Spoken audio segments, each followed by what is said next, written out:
and I compromised my idea. And the big thing I learned on Star Trek V for me. At 94 years old, William Shatner stands at the end of a life that looks nothing like the legend people thought they knew.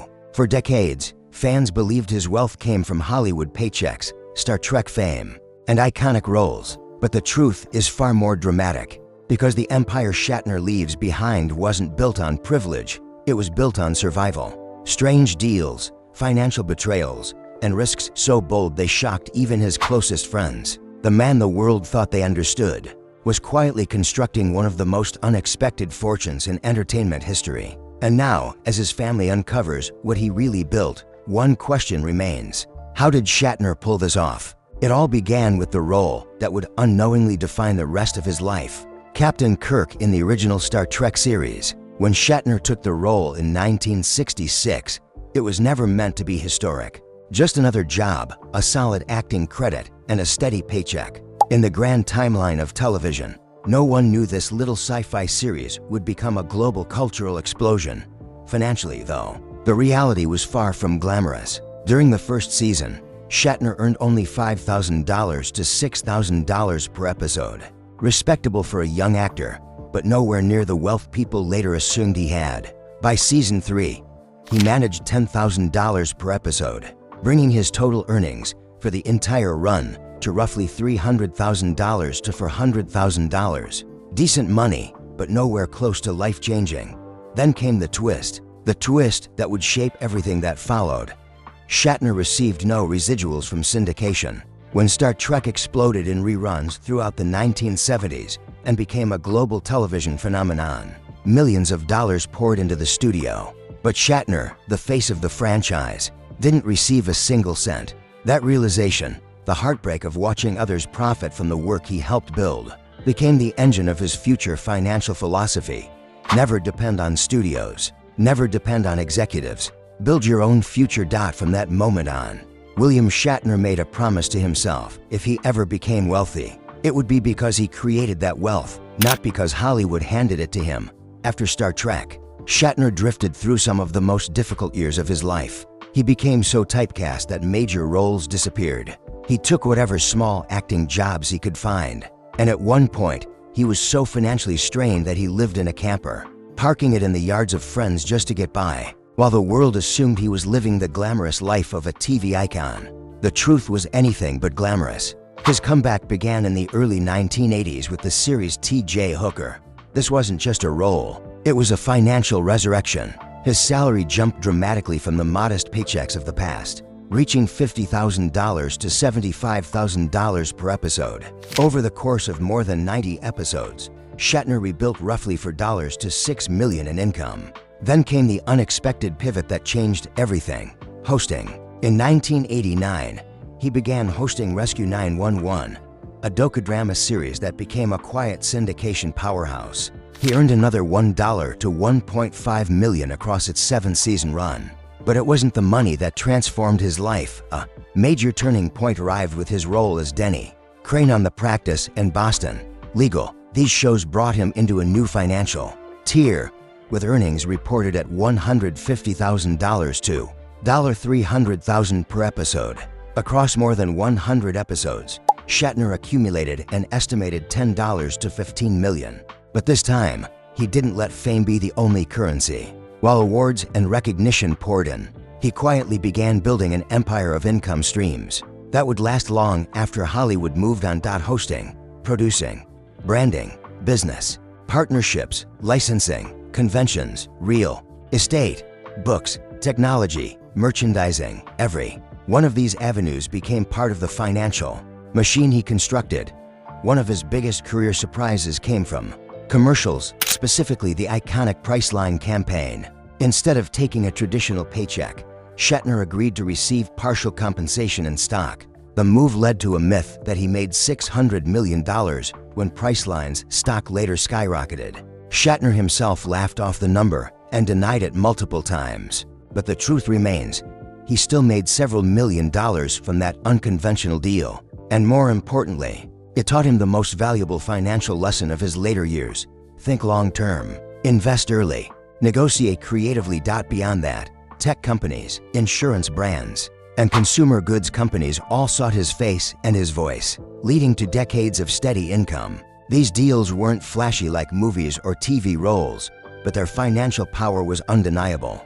Meanwhile, the world of conventions became one of his strongest income pillars. Comic-Con, sci-fi expos, and Star Trek events worldwide paid him 5 to 6 figures per appearance, and that didn't even include autograph sessions or photo ops. Across several decades, these appearances alone generated millions.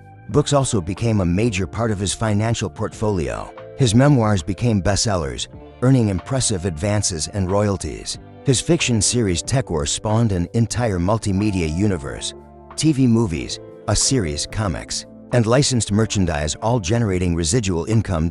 And in true Shatner fashion, he embraced even the newer financial frontiers. He released albums, he built a YouTube presence, he launched NFT trading cards that instantly sold out. Every venture, no matter how unusual, added long-tail revenue that would follow him for years to come. Yet one of the most surprising foundations of William Shatner's empire came not from Hollywood stages or studio contracts, but from the real world, the tangible assets he accumulated quietly over decades. It began in the mid-1970s during an ordinary jog through a Los Angeles neighborhood. As he ran past a neglected, aging house, something about it stopped him in his tracks. Most people would have kept going, but Shatner, driven by instinct and a hunger to rebuild his life, bought it on the spot. Impulsive, risky, and completely unconventional, yet it became one of the smartest decisions he ever made. But the story didn't end there. Across California, Shatner quietly expanded his holdings, acquiring multiple properties with the strategic patience of a seasoned investor. He never flaunted his portfolio, never bragged, never filmed walkthroughs. Unlike many celebrities obsessed with luxury showcases, he treated real estate like a long-term financial engine. Today, analysts estimate his property empire sits comfortably in the 8-figure range, built slowly and deliberately over decades. Then there were the horses. Shatner didn't simply enjoy horses, he built an entire ecosystem around them. He invested in ownership stakes, competitions, breeding programs, and training partnerships. His involvement in the equestrian world wasn't a hobby.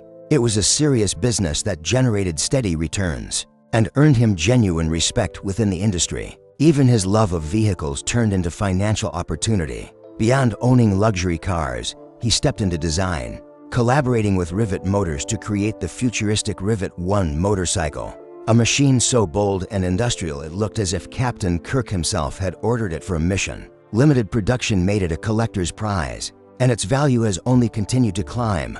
Even his personal collectibles, scripts, props, costumes, and memorabilia now hold massive auction value. Items tied to the face of one of the most iconic sci-fi franchises ever created only grow more valuable with time. But behind all the success were shadows that shaped him. The years after Star Trek left him typecast and financially strained. His marriages went through turmoil.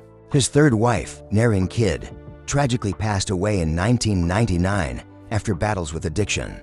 That loss devastated him. And yet, through every painful moment, one thing remained constant: his dedication to his daughters, Leslie, Elizabeth, and Melanie. They witnessed every rise, every fall, every reinvention. Public controversies also followed him. Tensions with George Takei, criticism over convention prices, debates about his strong personality, his absence from Leonard Nimoy's funeral due to a charity commitment. But he faced each storm with resilience, humor, and sometimes a bit of stubbornness. Then, at age 90, William Shatner did something extraordinary.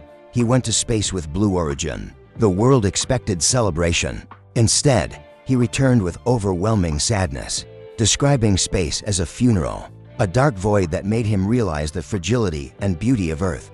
His honesty shocked people, but it also showed the deepest truth about his life. He has always been more reflective, more human, and more vulnerable than the persona the world projected onto him. Now, at 94, the legacy he leaves behind is bigger than any franchise, any show, or any paycheck. Shatner's empire wasn't built from luck or fame. It was built from discipline, resilience, grief, creativity, risk, and relentless work. His family will inherit wealth, yes, but they'll also inherit a blueprint for survival, A map of how to build a future even when the world tries to forget you. What do you think of William Shatner's unbelievable financial journey? Tell us in the comments below. And if you enjoyed this deep dive, don't forget to like, share, and subscribe. And be sure to check out the next video. Thanks for watching.